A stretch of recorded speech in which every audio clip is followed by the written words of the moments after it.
ഏറ്റവും കൂടുതൽ ഉപദേവന്മാരുള്ള കേരളത്തിലെ ക്ഷേത്രം ഇവിടെയാണ്. 33 ഉപദേവന്മാരുണ്ട്. ഉപദേവരിൽ തിരുവഞ്ചൈക്കളം ചൊല്ലുവാங்க.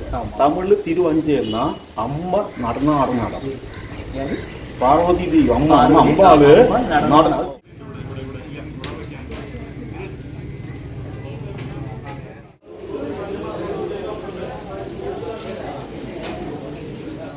இதுதான் ஆன வந்த வழி சொல்லுவாங்க.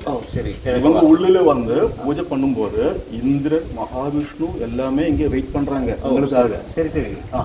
അവർ ഈ 2 ബിംബങ്ങളും കൊണ്ടുപോയി നേരെ കൊടുങ്ങല്ലൂർ ഭഗവതി ക്ഷേത്രം അവിടെ പോയി അവിടെ കിഴക്കേ നടയിലുള്ള നടപ്പുരയിൽ പീഠമൊക്കെ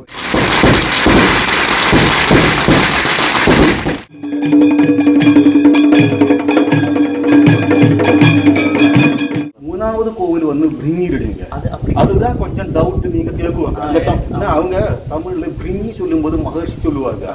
இது அந்த வரும்போது யாரை குளிச்சுட்டு இருக்கு கேட்காது நீங்க யாருங்க, அவங்க சொல்லுவாரு நான் வாசுகி. இவங்க நம்பர் கேட்குவாங்க நீங்க ரூபத்தை காமிச்சு.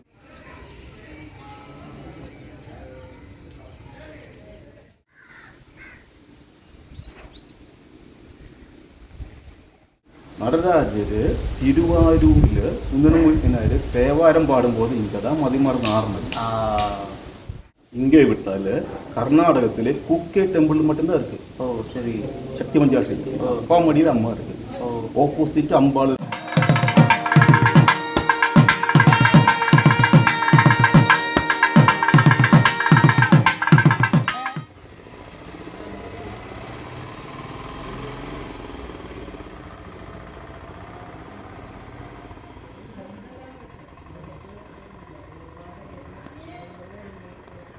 திருவஞ்சிக்குளம் ஸ்ரீ மகாதேவன் ஆலயம், கொடுங்கலூர், திருச்சூர். அதாவது தமிழ்ல திரு அஞ்சைக்களம் ஸ்ரீ மகாதேவன் ஆலயம்னு அப்படின்னு சொல்லுவாங்க. கேரளத்துல கோவில்களுக்கு புகழ்பெற்ற மாவட்டம் அப்படின்னு சொன்னா திருச்சூர் மாவட்டம் தான். அந்த திருச்சூர் மாவட்டத்துல பல புகழ்மிக்க கோவில்கள் காணப்படுது. அதுல ஒவ்வொரு தாலுகா பகுதியை நாம எடுத்தோம்னா ஒவ்வொரு இடங்கள்லையும் சில பிரசித்தி பெற்ற கோவில்கள் அமைஞ்சிருக்குதுன்னு தான் சொல்லணும். அந்த வரிசையில கொடுங்கலூர்னு சொல்லக்கூடிய ஒரு பகுதியை இங்க எத்தனை பேருக்கு தெரியாம இருக்க முடியும் சொல்லுங்க? நார்மலா கொடுங்கலூர் அப்படின்னு சொன்னா நம்ம எல்லோருக்கும் முதல்ல ஞாபகத்துக்கு வர்றது முக்கிய பகவதி ஆலயமான கொடுங்கலூர் பகவதி அன்னை தான். ஆனா அதே கொடுங்கலூர் பகுதியில இன்னும் சில ஆலயங்கள் பிரசித்தி பெற்றதா இருந்து வருதுங்க. ஏன் இன்னைக்கு நாம பார்க்க இருக்கிற இந்த திருவஞ்சிக்குளம் ஸ்ரீ மகாதேவன் ஆலயம் கொடுங்கலூர் பகவதி அன்னையோட தந்தையாக இருக்கக்கூடிய ஒரு தேவன் ஆலயம் தான். இந்த விஷயம் எத்தனை பேருக்கு தெரியும்னு தெரியல. எனக்கு தெரிஞ்சு கொடுங்கலூர் மற்றும் திருச்சூர் வாழ் மக்களுக்கு மட்டும்தான் இந்த தொடர்பு கண்டிப்பா தெரிஞ்சிருக்கும். ஆனா என்னை போல நிறைய பேர் வெளியூர் வாசிகளுக்கு அதிகமா தெரிஞ்சிருக்க வாய்ப்பு இல்லைங்க. ஆனா ஒண்ணு, இந்த திருவஞ்சிக்குளம் மகாதேவன் ஆலயத்தை தமிழ்நாட்டுல சில பக்தர்களுக்கும் சிவ பக்தர்களுக்கும் கண்டிப்பா தெரிஞ்சிருக்குங்க. பதிவோட ஆரம்பத்துல 3 அடுக்கு உயர கோபுரம் கொண்டு நம்மளை வரவேற்ற இந்த ஆலயம் தமிழ்நாடும் கேரளம் சேர்ந்த கலாச்சாரத்துல உருவான ஆலயம்ங்க. தெளிவா சொல்லணும்னா ஆலயம் முழுக்க முழுக்க தமிழ் பாரம்பரியத்துல தான் இருந்து வருது. அதே நேரத்துல கேரளாவுடைய பூஜை சடங்கு முறைப்படியும் இருந்து வருது. தமிழ்நாட்டுல சிவனுக்குன்னு பல ஆலயங்கள் இருந்து வருது. அது எல்லாவற்றையும் சிவனுக்கு அர்ப்பணிக்கப்பட்ட பாடல்கள்லையும் நூல்கள்லையும் கல்வெட்டுகளையும் நிறைய ஆதாரங்கள் மூலமா தான் நாம தெரிஞ்சுட்டு இருக்கோம். அப்படி தெரிஞ்சுக்கிட்ட ஒரு நூல் தான் தேவாரம் நூல் பதிகம். சிவபெருமான பல புலவர்கள் ரிஷிகள்னு பல பேர் அவங்கவுங்க பாடல்கள் மூலமா போற்றி பாடி வந்திருக்காங்க. அதன் வழியில நமக்கு நிறைய புலவர்களை பத்தி நமக்கு தெரிய வந்திருக்குது. அதுல திருஞான சம்பந்தர், அப்பர், சுந்தரர், மாணிக்க வாசகர்னு இன்னும் நிறைய பேர் இருக்காங்க. சுந்தரர் அவர்களால் தோற்றுவிக்கப்பட்ட பாடல் பதிகம் தான் இந்த தேவாரம் நூல். அந்த தேவார பதிகத்துல 274 சிவஸ்தலங்களை பற்றி கூறப்பட்டிருக்குது. அதுல 3/4 ஆலயங்கள் தமிழ்நாட்டுல தான் அமைஞ்சிருக்குது. ஒரே ஒரு ஆலயம் தான் கேரளாவில் அமைஞ்சிருக்குது. அந்த ஆலயம் வேற எதுவும் இல்லைங்க, இன்னைக்கு நாம பார்க்க இருக்கிற இந்த திரு அஞ்சைக்களம் அப்படின்னு சொல்லக்கூடிய ஸ்ரீ மகாதேவன் ஆலயம் தாங்க. இந்த திருவஞ்சிக்குளம் சிவஸ்தலம் தேவார பாடல்கள்ல 266வது வரிசையில அமைய பெற்றிருக்கு. அது மட்டும் இல்லைங்க, தேவார பதிகத்தை இயற்றிய அதாவது தோற்றுவித்த சுந்தரர் பெருமான் இந்த ஆலயத்துல வந்துதான் சிவனை வணங்கி வெள்ளை யானை மேல ஏறி கைலாயம் சென்றதா சொல்லப்படுது. அதோட மட்டும் இல்லாம சுந்தரர் பெருமானுக்கும் அவருடைய நெருங்கிய நண்பனான அதாவது இந்த ஆலயத்தை கட்டிய சேரமான் பெருமான் இருவருக்குமே சிலைகள் அமைக்கப்பட்டிருக்கிறது இந்த ஆலயத்துல தாங்க. இந்த ஆலயத்துல பல சிறப்புகள் அமைஞ்சிருக்குது. அதுல இப்ப நாம ஒவ்வொன்றா தெரிஞ்சுக்கலாம். ஆக்சுவலா கொடுங்கலூர் பகுதியில கொடுங்கலூர் பகவதி ஆலயத்துல இருந்து 2 கிலோமீட்டர் தொலைவில் தான் இந்த பெரிய ஆலயம் அமைஞ்சிருக்குது. இங்க 2 வாசல் வழிகள் அமைஞ்சிருக்குது. அதுல கிழக்கு வழியும் மேற்கு பகுதி வாசல் வழியும் தான். மேற்கு கோபுர வாசல் வழியை விட கிழக்கு கோபுரம் தான் சற்று உயர்ந்து காணப்பட்டு கோவிலுடைய ராஜகோபுரமா காட்சி தந்துகிட்டு இருக்கு. கிட்டத்தட்ட பல ஆயிரம் வருஷம் நிறைஞ்ச ஆலயமாக இவ்வாலயம் காணப்படுது. அதோட கேரளாவோட கொச்சின் தேவசம் போர்டுக்கு கீழேயும் கேரளாவுடைய தொல்லியல் துறை கட்டுப்பாட்டு கீழேயும் தான் இந்த கோவில் இருந்து வருது. இந்த ஆலயம் முழுக்க முழுக்க தமிழ் பாரம்பரியத்தில் தான் கட்டப்பட்டிருக்குது. அதற்கு சாட்சியா பல அமைப்புகள் இங்கு காணப்பட்டு வருது. உதாரணமா சொல்லணும்னா தெய்வங்களுடைய கருவறைகள், சிலை வடிவங்கள், கல்வெட்டுகள்னு நிறைய காணப்படுது. இந்த ஆலயத்துல பல சரித்திர புராண கதைகள் எல்லாம் காணப்பட்டு வந்திருக்குது. சொல்ல போனா அதன் வழிவந்த நிறைய விஷயங்கள் தடயங்களா எல்லாம் அமைஞ்சிருக்குது. தேவாரம் பாடல் பெற்ற நிறைய சிவஸ்தலங்கள் எல்லாத்துலயும் சிவ சன்னதிகள், அம்பாள் சன்னதிகள்னு தனித்தனியா தான் காணப்பட்டிருக்கும் ஒரே ஆலயத்துல. ஆனா இந்த ஆலயத்துல மட்டும்தான் ஒரே கருவறையில சிவபார்வதியா உமா மகேஸ்வரரா காட்சி தராங்க. சொல்ல போனா பார்வதி அம்பாளுக்கு இங்கு தனி சன்னதி எதுவுமே அமைக்கப்படல. அதோட சிவபெருமானுடைய மொத்த குடும்பமும் இங்க அமைஞ்சிருக்காங்க. அதாவது மக்கட்செல்வனோட சேர்ந்த உமா மகேஸ்வரனா காட்சி தந்துட்டு இருக்காரு இங்க இருக்கக்கூடிய மகாதேவனான சிவபெருமான். அப்படி இருக்கையில ஒருமிச்சிருக்கக்கூடிய ஒரே இடத்துல அம்மாவையும் அப்பாவையும் சேர்ந்து பார்க்கும்போது நம்ம கண்கள்ல வழியிற கண்ணீர் அதற்கான ஆனந்தத்தை கண்டிப்பா அளித்தரும் என்பதுல எந்தவித சந்தேகமும் இல்லைங்க. அதே நேரத்துல கேரளாவில் அதிகமா உபமூர்த்திகள், அதாவது அதிகமான உபதெய்வங்கள் அமைந்த ஒரே ஆலயம்னா இந்த திருவஞ்சிக்குளம் மகாதேவர் ஆலயம் தான். மேலும் தேவாரம் பதியம் கொண்ட இந்த ஆலயத்துல அதிகப்படியான இடங்கள்ல தமிழ் எழுத்துக்கள் பொறிக்கப்பட்ட பாடல்கள், கல்வெட்டுகள், கருவறை தெய்வங்கள்னு நிறைய இடங்கள்ல தமிழ் மொழியில பார்க்கலாம். சொல்ல போனா இந்த ஆலயத்துக்கு அதிகப்படியான பக்தர்கள் தமிழ்நாட்டில இருந்து ஆண்டுக்கு பல முறை சென்று தரிசனம் செஞ்சுட்டு வராங்க. அதுவும் ஆடி மாசம் தான் அதிகப்படியான பக்தர்களும் சிவ தொண்டர்களும் தான் அதிகமா காணப்படுறாங்க. இங்க 2 சிவமூர்த்திகள் காணப்படுறாங்க. அதுல ஒண்ணு பரசுராமன் பிரதிஷ்டையும் மற்றொன்று சுயம்பு மூர்த்தியும் தான். இந்த ஆலயத்துல பரசுராமன் பிரதிஷ்டை இருக்கிறதுனால இந்த ஆலயத்தை கேரளாவில் இருக்கிற 108 சிவஸ்தலங்கள்ல ஒண்ணுன்னு கூறப்படுது. தேவாரம் பதிகத்துல சிறப்பு கொண்ட ஆலயமான இந்த ஆலயத்துல அனுதினமும் நடக்கிற பள்ளியறை பூஜை தாங்க ரொம்ப விசேஷமிக்கதா பார்க்கப்படுது. பொதுவா பள்ளியறை பூஜைன்னு சொன்னா ரொம்பவே விசேஷமிக்கது தான். காரணம், அந்த பூஜையை பார்க்கும்போது நம்ம வாழ்க்கையில பல நன்மைகள் நடக்கும்னு சொல்லுவாங்க. அதுல முக்கியமா கல்யாணம் ஆகாத நபர்களுக்கும் தம்பதிகளுக்கும் சிறப்பா இருக்கும்னு நம்ம முன்னோர்கள் காலத்துல இருந்து சொல்லி வருவது நாம தெரிஞ்சிருக்கோம். அதனாலேயே என்னமோ இந்த கேரள பகுதியில பள்ளியறை பூஜை நடக்கிற ஒரே ஆலயமா இந்த திருவஞ்சிக்குளம் ஆலயம் இருக்கிறதுனால அதிகப்படியான பக்தர்கள் இங்க வந்து அனுதினமும் நடக்கிற பள்ளியறை பூஜையில கலந்துக்கிட்டு சிவன் பார்வதியை தரிசிக்கிறாங்க. கேரள பாணியில இங்குள்ள ஆலயம் கட்டப்பட்டு இருந்தாலும் தமிழ் கலாச்சார விதிமுறைகள் தான் இங்க கடைபிடிக்கப்பட்டு வருது. இந்த ஆலயத்துல 2 வழிகள் இருக்குதுன்னு சொன்னேன். 2 வழிகளையும் பக்தர்கள் மத்தியில பிரதானமா பார்க்கப்படுறது தான். இருந்தாலும் மேற்கு வழி தான் அதிகமாக பயன்படுத்தப்படுது. ஆனா மகாதேவனான சிவபெருமான் இங்க இருக்கிறது கிழக்கு நோக்கி தான். சொல்ல போனா அதிகப்படியான தெய்வங்கள் இந்த ஆலயத்துல கிழக்கு நோக்கி அமைந்தவர் தான் காட்சி தராங்க.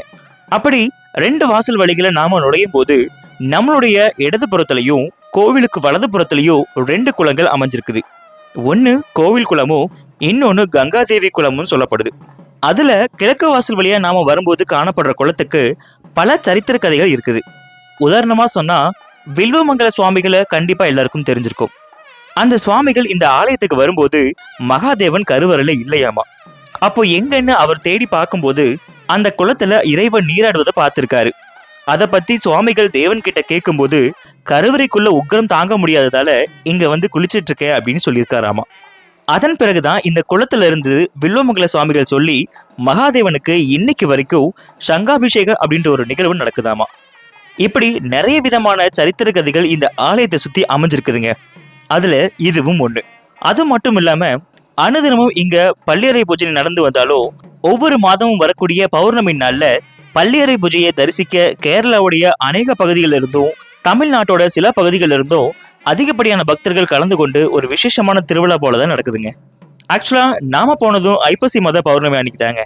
சும்மா சொல்லக்கூடாதுங்க. வான வேடிக்கை, அபிஷேகம், ஆராதனை, பஜனை, பள்ளியறை நிகழ்வு, சுற்று விளக்கு அப்படின்னு சொல்லிட்டு நிறைய விதமான நிகழ்வுகள் நடக்குது.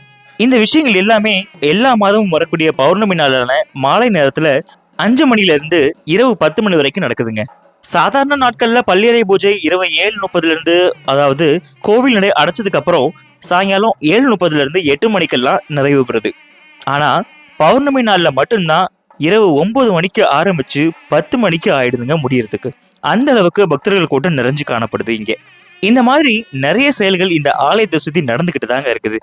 முன்பெல்லாம் கொடுங்கலூர் பகுதின்னு சொன்னால் பகவதி தேவி ஆலயம் அமைஞ்சிருக்குதுன்னு தான் நினைப்பாங்க. அப்படி இல்லைங்க.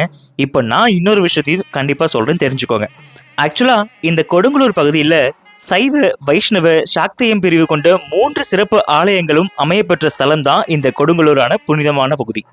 அதாவது உங்களுக்கு தெளிவாக சொல்லணும்னா, சைவ திருத்தலமான திருவஞ்சிக்குளம் மகாதேவன் ஆலயமும், வைணவ திருத்தலமான குருவாயூருக்கு முன்னமே தோன்றிய திருக்குலசேகரபுரம் ஸ்ரீகிருஷ்ணன் ஆலயமும், சாக்தேய திருத்தலமான கொடுங்கலூர் பகவதி ஆலயமும் அமைஞ்சிருக்கக்கூடிய பகுதி தான் இந்த கொடுங்கலூர்.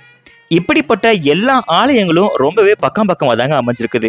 அதோட கொடுங்கலூர்னு சொல்லக்கூடிய பிளேஸ் ஒரு முக்கிய அடையாளமாகவும் காணப்படுது. இப்படி இருக்கிற இந்த கொடுங்கலூர்ல பதிவு பார்க்குற அனைவரும் இந்த ஆலயங்களுக்கெல்லாம் சென்று வழிபட்டு அனைவரும் வளமோடு வாழணும்னு நான் கண்டிப்பாக பிரார்த்திக்கிறேன். அதே நேரத்தில் சைவ, வைணவ அண்ட் சாக்தேயம் அப்படின்னு சொல்லக்கூடிய இந்த 3 பிரிவுகளில் இருக்கக்கூடிய இந்த ஆலயங்களை நம்ம பார்க்கும்போதும் அதை தரிசிக்கும் போதும் கண்டிப்பாக நமக்கு ஒரு பெரிய மாற்றங்களையும் கண்டிப்பாக ஏற்படுத்தி தருன்றதுல எந்தவித மாற்றமும் இல்லைங்க. ஸோ இந்த ஆலயங்களுக்கு நீங்களும் கண்டிப்பாக உங்கள் குடும்பங்களோடு சேர்ந்து போய் வணங்கணும்னு கண்டிப்பாக நான் ஆசைப்பட்றேங்க. ஸோ இது வரைக்கும் இந்த பதிவுகளை தொடர்ந்து பார்த்த உங்கள் எல்லாருக்கும் ஒரு பெரிய நன்றியை தெரிவிச்சுக்கிறேன். ஓம் நம சிவாய வாழ்க, எல்லாமல்ல இறைவனை போற்றி. ஸோ எல்லோருக்கும் ஒரு பெரிய வணக்கம் நண்பர்களே, எல்லாரும் எப்படி இருக்கீங்க? ஆக்சுவலாக திருச்செந்தூருடைய கோயில் நம்ம பயணம் பார்த்துட்டே இருக்கோம். ஸோ அந்த வகையில் பார்த்திங்க அப்படின்னா இந்த வாரம் ஒரு கோயில் பயணம் வந்துட்டு ஒரு ஃபேமஸான கோயிலுக்கு தான் வந்திருக்கோம்.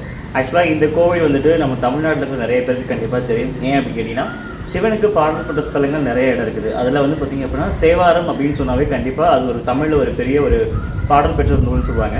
ஸோ அந்த தேவார பாடல்களில் ஒரு நிறைய சிவக்ஷேத்திரங்கள் வந்துட்டு பாடல் பெற்றிருக்காங்க. ஸோ அதில் வந்து பார்த்திங்க அப்படின்னா தமிழ்நாட்டில் தான் கிட்டத்தட்ட 3/4 க்ஷேத்திரங்கள், 3/4 இந்த முழுசும் அங்கே தான் இருக்குது. பட் ஒரே ஒரு க்ஷேத்திரம் மட்டும் பார்த்திங்க அப்படின்னா கேரளாவில் அமைஞ்சிருக்குது. அது எங்கன்னு பார்த்திங்க அப்படின்னா திருச்சூர் மாவட்டத்தில் அமைஞ்சிருக்கீங்க. ஸோ திருச்சூர் பகுதி அப்படின்னு சொன்னாவே கோவில்கள் அதிகமாக காணப்பட ஒரு பிளேஸ். ஸோ இந்த பிளேஸில் வந்து பார்த்திங்க அப்படின்னா திருச்சூரில் கிட்டத்தட்ட கொடுங்கலூர் அப்படின்னு கேட்டிங்கன்னா இதில் வந்து 2 கோவில் கண்டிப்பாக சொல்லுவாங்க. கொடுங்கலூரில் பகவதியும் ஃபேமஸ், அதே நேரத்தில் சிவனும் ஃபேமஸ் சொல்லுவாங்க. ஸோ அந்த சிவன் கோவில் தான் தேவார பாடல்களில் புகழ்பெற்று பாடப்பட்டிருக்குது. ஸோ ஆக்சுவலாக இந்த கோவில் பேர் வந்து பார்த்தீங்க அப்படின்னா திரு அஞ்சை குளம், அதாவது தமிழில் சொல்கிறது திரு அஞ்சை குளம்னு சொல்லுவாங்க. என் மலையாளத்தில் வந்து பார்த்துட்டு திருவஞ்சிக்குளம் சொல்லுவாங்க. ஸோ திருவஞ்சிக்குளம் ஸ்ரீ மகாதேவ கஷேத்திரம் அப்படின்னு சொல்லக்கூடிய இந்த கோவிலுக்கு தான் இன்றைக்கி நம்ம வந்திருக்கோம். ஆக்சுவலாக இந்த கோவில் வந்துட்டு பார்த்திங்க அப்படின்னா ஷூட் பண்ணுறதுன்னு ஒரு பெரிய பாக்கியமாக நினைக்கிறேன். ஏன் கேட்டிங்க அப்படின்னா, சரித்திரம் கேட்டிங்கன்னா கண்டிப்பாக நீங்களே தெரிஞ்சுப்பீங்க அப்படின்னு சொல்லிட்டு. ஸோ அப்பேற்பட்ட ஒரு கோயிலுக்கு தான் நம்ம வந்திருக்கோம். இந்த கோவில் நமக்கு ஷூட் எடுக்க பெர்மிஷன் கொடுத்தது நம்முடைய கொச்சின் தேவசம் எக்ஸிக்யூட்டிவ் ஆஃபீஸர் தான். ஸோ இப்போ இந்த கோவிலை பற்றின சில விசேஷங்களை நம்ம சார் சொல்வார். ஸோ நமஸ்காரம் ஏட்டா. നമസ്കാരം. നിങ്ങളുടെ പേര് പറഞ്ഞിട്ടാ? എൻ്റെ പേര് സുധീർമാണ്. സുധീർ, ഇവിടുത്തെ എക്സിക്യൂട്ടീവ് ഓഫീസർ ഏട്ടാ. ഇവിടെ നമ്മുടെ ദേവസ്വം ഓഫീസർ എന്നാ പറയാ, തമിഴ്നാട്ടിലെ എക്സിക്യൂട്ടീവ് ഓഫീസർ. അതെ, ഓക്കെയാണ്. ശരി ശരി ഏട്ടാ. ഏട്ടാ, നമ്മുടെ തിരുവഞ്ചിക്കുളം ക്ഷേത്രത്തെ കുറിച്ച് എന്തെങ്കിലും പറഞ്ഞു ഏട്ടാ? തീർച്ചയായിട്ടും ഇന്ന് കേരളത്തിലെ അല്ലെങ്കിൽ ദക്ഷിണേന്ത്യയിൽ തന്നെ ഏറ്റവും പ്രധാനപ്പെട്ട ഒരു ക്ഷേത്രമാണ്. എന്നുവെച്ചാൽ ഏറ്റവും പഴക്കം കൊണ്ടായാലും അതുപോലെ തന്നെ എല്ലാം, കാരണം ഇപ്പോൾ തമിഴ്നാട്ടിൽ പറയുകയാണെങ്കിൽ ഇപ്പോൾ 274 ശൈവ തിരുപ്പതികളുണ്ട്. അതിൽ കേരളത്തിലുള്ള ഏക ക്ഷേത്രം തിരുവഞ്ചിക്കുളം മഹാദേവ ക്ഷേത്രമാണ്. ഒരു ക്ഷേത്രമാണ്. ശരി. പിന്നെ അതുപോലെ തന്നെ ഏകദേശം 4000-ൽ പരം വർഷം പഴക്കമുണ്ട് ഈ ക്ഷേത്രത്തിനാണ് പറയപ്പെടുന്നത്. 4000 വർഷത്തോളം. ശരി. പിന്നെ ഇവിടുത്തെ പ്രത്യേകതകളെന്ന് വെച്ച് കഴിഞ്ഞാൽ എല്ലാ ദിവസവും നവകം പഞ്ചഗവ്യം എന്ന് പറയുന്ന അഭിഷേകങ്ങൾ മറ്റെല്ലാ കോവിലുകളിലും ഉത്സവം, തിരുവിഴി അല്ലെങ്കിൽ പ്രതിഷ്ഠാദിനം ആ ദിവസങ്ങളിലാണ് നടക്കുന്നത്. പക്ഷേ ഇവിടെ 365 ദിവസം എല്ലാ ദിവസവും ഈ അഭിഷേകം നടക്കുന്നതാണ്. ശരി. അത് ഏറ്റവും ഒരു പ്രത്യേകതയാണ് ഇവിടെ. അല്ലെങ്കിൽ ഭഗവത് ചൈതന്യം കൂടാനുള്ള പ്രധാനപ്പെട്ട ഇതുകളാണ് ഈ അഭിഷേകങ്ങളെല്ലാം. അഭിഷേകങ്ങൾ, പാരായണങ്ങൾ, അതുപോലെ തന്നെ തേവാരങ്ങൾ, ഇതെല്ലാം. പാരായണം തേവാരങ്ങളും കൂടി എല്ലാ ദിവസവും ഉണ്ടോ? അല്ല, തേവാരം എല്ലാ ദിവസവും ഇല്ല. തേവാരം തമിഴ്നാട്ടിൽ നിന്ന് ആളുകൾ വരുമ്പോൾ മാക്സിമം ഇവിടെ തേവാരം പാടിയിട്ടേ അവർ പോകാറുള്ളൂ. ശരി ശരി ശരി. പിന്നെ ഇവിടുത്തെ മറ്റൊരു പ്രത്യേകത എന്ന് വെച്ച് കഴിഞ്ഞാൽ എല്ലാ ദിവസവും പള്ളിയറ പൂജ. ഇത് തമിഴ്നാട്ടിലാണ് കൂടുതൽ കണ്ടുവരുന്നത്. പക്ഷേ കേരളത്തിൽ അപൂർവമേ ഉള്ളൂ. അപൂർവത്തിൽ ഏറ്റവും ആചാരപ്രകാരമായിട്ട് നടന്നു വരുന്ന സ്ഥലം ഇതാണ്. ശരി. അത് ഇവിടെ എല്ലാ 3 ശീവേലിയാണുള്ളത്. രാവിലെ, ഉച്ചയ്ക്ക്, വൈകിട്ട് 3 ഭഗവാനെ കൊല്ലം വയ്ക്കുന്ന ശീവേലി ഉണ്ടല്ലോ, 3 ശീവേലിയുണ്ട്. ഇതിലത്ത ശീവേലിക്ക് ശേഷം, രാത്രി ശീവേലിക്ക് ശേഷം ഭഗവാൻ ശ്രീകോവിലിൽ കൊണ്ടുപോയി അപ്പം തന്നെ അവിടുന്ന് 2 തിരുമേനിമാർ മണിയടിച്ച് ശിവന്റെയും പാർവതിയുടെയും 2 തിടമ്പെടുത്ത് വെള്ളിപ്പല്ലക്കുണ്ട്, പല്ലക്കിൽ വെച്ച് 2 തിരുമേനിമാരത് ഏൽക്കും. ഒപ്പം തന്നെ ഇവിടെ മൂസതുമാരെന്ന് പറയുന്ന ഒരു സ്ഥാനീയരുണ്ട്. അവർ ആലവട്ടം അഞ്ചാമരം വീശി പള്ളിയറ വരെ അനുഗമിക്കും. പള്ളിയറയിൽ കൊണ്ടുപോയി അവിടെ ഒരു പീഠവും ഒരു വിളക്കും ഒരു ആട്ടുമഞ്ചലും മാത്രമേ ഉള്ളൂ. ആ പീഠത്തിൽ 2 പേര് ഇരുത്തി നിവേദ്യം പൂജയൊക്കെ കഴിച്ച് അവിടെ കിടത്തിയുറും. അതാണ് പള്ളിയറ പൂജ. തമിഴ്നാട്ടിൽ ധാരാളം. അപ്പൊ അതിലും പ്രത്യേകത എന്താണെന്ന് വെച്ചെങ്കിൽ അവിടെ കിടന്നുറങ്ങുന്ന ഉമാമഹേശ്വരന്മാർ, ശിവപാർവതിമാര് 2 പേരും രാവിലെ എഴുന്നേറ്റ് തിരിച്ച് ഇങ്ങോട്ട് എഴുന്നേൽക്കും. രാവിലെ എഴുന്നേൽക്കുന്ന സമയത്ത് അവർക്ക് കണി കാണാനായിട്ട് എന്നും ഇവിടെ ഒരു കൊന്നമരം എന്ന് വെച്ച് കഴിഞ്ഞാൽ സാധാരണ കൊണ്ടയമരം എന്ന് പറഞ്ഞു കഴിഞ്ഞാൽ സീസണിൽ മാത്രം പോകുന്നതാണ്. ഇവിടെ നാട്ടിലെല്ലാം കൊന്നമരങ്ങളുണ്ട്, പക്ഷെ അതൊക്കെ ഒരു സീസണിൽ മാത്രമേ ഉണ്ടാവുള്ളൂ. കാരണം അതിൽ ഏപ്രിൽ മെയ് മാസങ്ങളിലാണ് കൂടുതൽ പൂതാണ്, മാർച്ച് ഏപ്രിൽ മെയ്. ഇവിടെ 365 ദിവസവും അതിൽ ഒരു പൂവിനും ഉണ്ടാവും. ഏകദേശം 2500 പരം വർഷം പഴക്കമുള്ള മരമാണ്. അപ്പൊ അത് ഇവിടുത്തെ ഏറ്റവും വലിയൊരു പ്രത്യേകതയാണ്. പിന്നെ ഇവിടുത്തെ ഉപദേവ ഗണങ്ങൾ, ഏറ്റവും കൂടുതൽ ഉപദേവന്മാരുള്ള കേരളത്തിലെ ക്ഷേത്രം ഇവിടെയാണ്. 33 ഉപദേവന്മാരുണ്ട്. ഉപദേവരിൽ പ്രധാനപ്പെട്ടതെന്ന് വെച്ച് കഴിഞ്ഞാൽ പ്രത്യേകിച്ച് തമിഴ്നാടിനെ സംബന്ധിച്ച് പറയുകയാണെങ്കിൽ അവിടുത്തെ സുന്ദരമൂർത്തി നായനാരും അതുപോലെ ചേരമൻ പെരുമാളും ഇവിടുത്തെ ഉപദേവഗണത്തിൽ പെടുന്നവരാണ്. 33 പേരാണോ? 33 ഉപദേവന്മാർ അല്ല, തമിഴ്നാട്ടിലെ സിദ്ധന്മാർ വെച്ച് 63 നായനായിരുന്നു. അതിൽ പ്രധാനികളായിട്ടുള്ള ഈ 2 പേരും ഇന്ത്യയിൽ നിന്ന് കൈലാസം ആദിത്വാദി കർക്കിടകത്തിൽ ചോദ്യ നക്ഷത്രം. അപ്പം അത് ഇപ്പോൾ ഇവിടുത്തെ വലിയൊരു തിരുവഴിയായിട്ട് തന്നെയാണ് കൊണ്ടാടാറ്. കാരണം എന്ന് വെച്ച് കഴിഞ്ഞാൽ ഒരാഴ്ച നീളുന്ന, കാരണം തമിഴ്നാട്ടിൽ നിന്ന് ഏകദേശം 5000-ൽ പരം 5000-നും 10,000-നും ഇടയ്ക്ക് ശിവഭക്തർ ഇവിടെ എത്തിച്ചേരുന്ന ഒരു സമയമാണ്. അപ്പോൾ ആ സമയത്ത് ഏകദേശം ആദ്യം ഒരു ഗ്രൂപ്പ് വരും തമിഴ്നാട്ടിൽ നിന്ന്. അവർ വന്ന് അമ്പലം കംപ്ലീറ്റ് ക്ലീൻ ചെയ്യും. വിളക്ക് മാടങ്ങൾ, അതുപോലെ തന്നെ വിളക്കുകൾ, ഇവിടെ എന്തെല്ലാം ക്ലീനിങ് പർപ്പസുകളുടെ എല്ലാം അവർ ചെയ്യും. വേറൊരു വിഭാഗം വന്ന് ഇവിടെ വന്ന് അവർക്ക് വേണ്ട ഭക്ഷണങ്ങൾ, വരുന്ന ഭക്തജനങ്ങൾക്ക് വേണ്ട ഭക്ഷണങ്ങൾ 10-18 തരം വിഭവസമൃദ്ധമായിട്ടുള്ള ഭക്ഷണങ്ങൾ, സ്വീറ്റ്സ് അടക്കമുള്ളത് ചമച്ച് എല്ലാവർക്കും ഫ്രീ ആയി കൊടുക്കും. പിന്നെ അടുത്ത് ഈ ആചാരപരമായിട്ട് ബന്ധപ്പെട്ട് കോവൈ ശക്കിനാർ കിൽക്കൂട്ടം എന്ന് പറഞ്ഞൊരു ഗ്രൂപ്പുണ്ട്. അവർ തലേ ദിവസമാണ് അവർ ആടിസ്വാതിയുടെ തലേ ദിവസം വന്ന് വൈകിട്ട് ഒരു 5 മണിക്ക് ഇവിടെ സുന്ദരമൂർത്തിയുടെയും ചേരമൻ പെരുമാളിൻ്റെയും ഈ 2 പ്രതിമകളാണുള്ളത്. ഒന്ന് 2 പ്രതിഷ്ഠയും 2 തിടമ്പുമാണ്. ഈ 2 തിടമ്പ് നമ്മൾ അവർക്ക് കൊടുക്കും. ഈ കോവൈ ശക്കിനാർ കിൽക്കൂട്ടം എന്ന ആ ഗ്രൂപ്പിലെ ട്രസ്റ്റുകാർക്ക് കൊടുക്കും.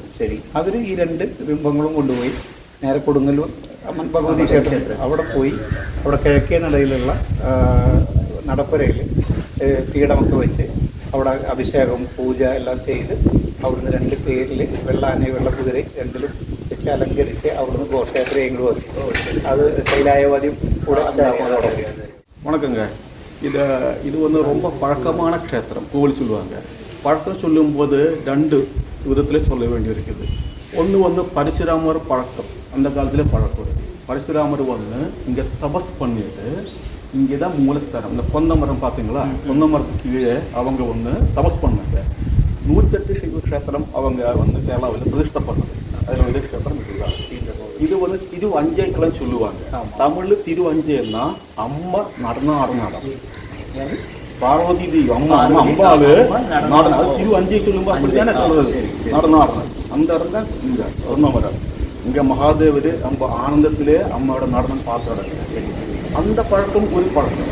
நெக்ஸ்ட் இனோவேஷன் வந்து பண்ணது சேரம பெருமாள் பண்ணது. அவங்க ரொம்ப பெரிய சிவபக்தர். டெய்லி வந்து அவங்க இவங்களோட சிலம்பு சத்தம் இருக்கு மகாதேவரோட, அதை கேட்டு தான் தூங்குவாங்க. ஒரு நாளைக்கு லைட்டாக பூச்சி கேட்குறது. இவங்க கேட்குவாங்க என்ன ஆச்சுங்க. அவங்க சொல்லுவார், மகாதேவர் சொல்லுவார், நான் சிதம்பரம் போனது. சிதம்பரம் போயிட்டு அங்கே இவங்க இருக்குது சுந்தரமூர்த்தி நாயனார், அவங்களே பார்க்க போனேன். இவங்க சொல்லுவாங்க பெரிய பக்தர் தானே, அவங்க போய் அவங்கள கூட்டிகிட்டு வருவாங்க.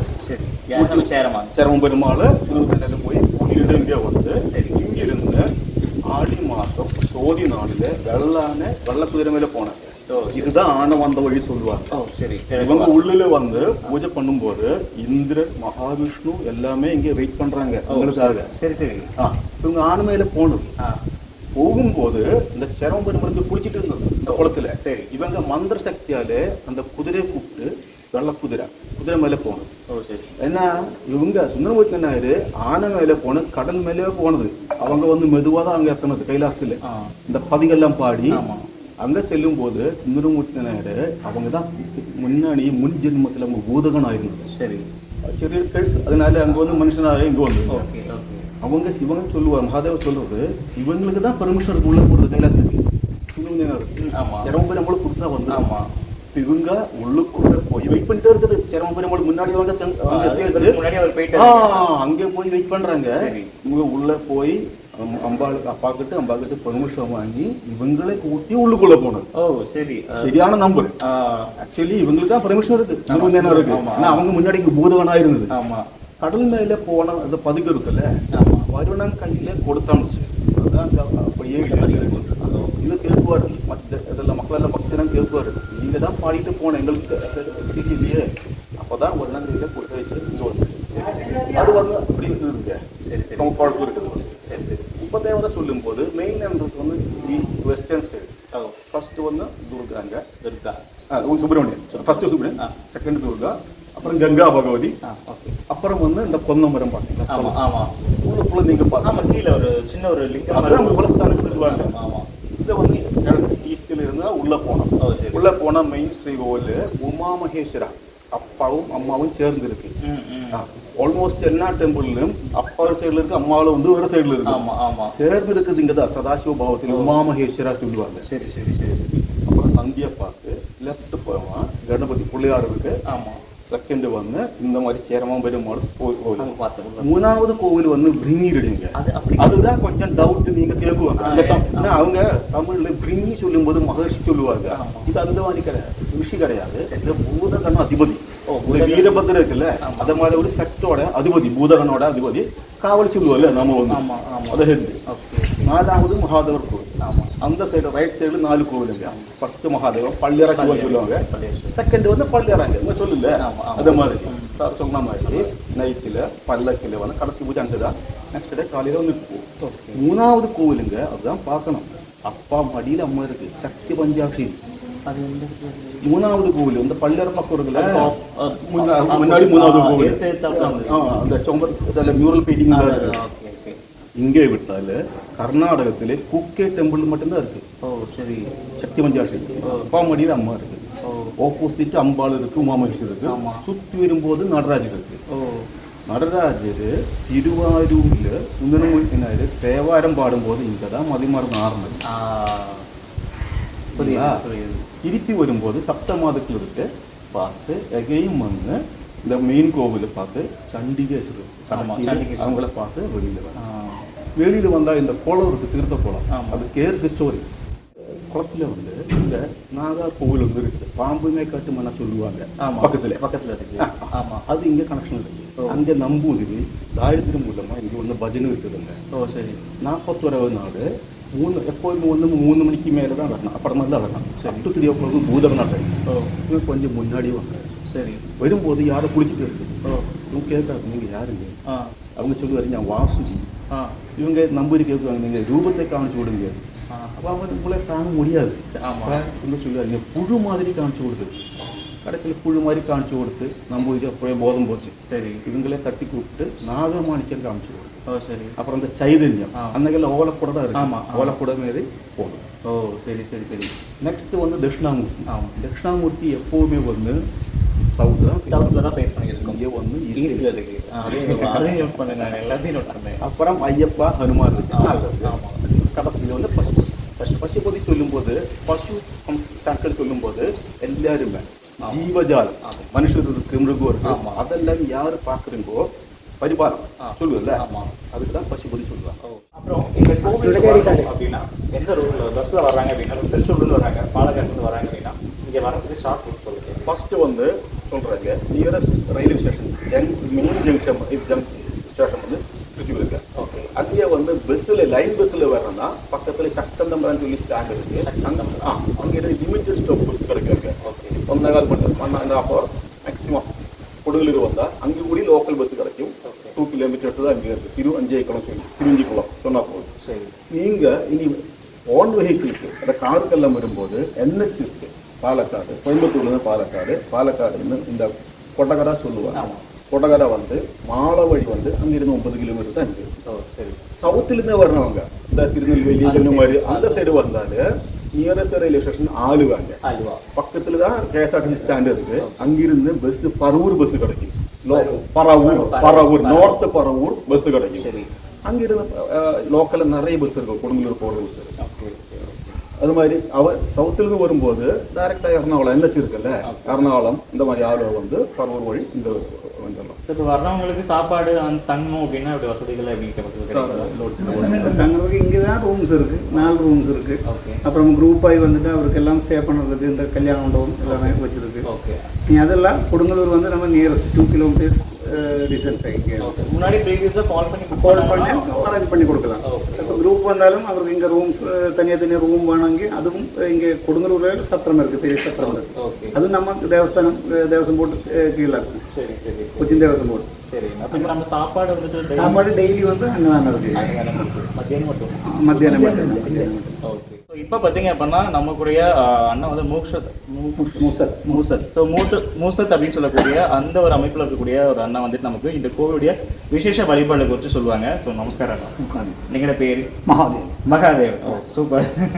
ஏட்டா இവിടത്തെ ഉള്ള വിശേഷ വഴിപാടുകൾ എന്താണ് ഏട്ടാ? വിശേഷ വഴിപാട് ശംഖാഭിഷേകം, ഭഗവാൻ, ധാര, മൃത്യുജോ, ശരി. പിന്നെ രാത്രി ഗണപതി പൂജ, കമ്പനി പൂജ, ഭഗവാന്റെ വഴിപാടും, പിന്നെ പ്രസാദ് ഊട്ടുണ്ട്, പന്തീരാവിയുണ്ട്.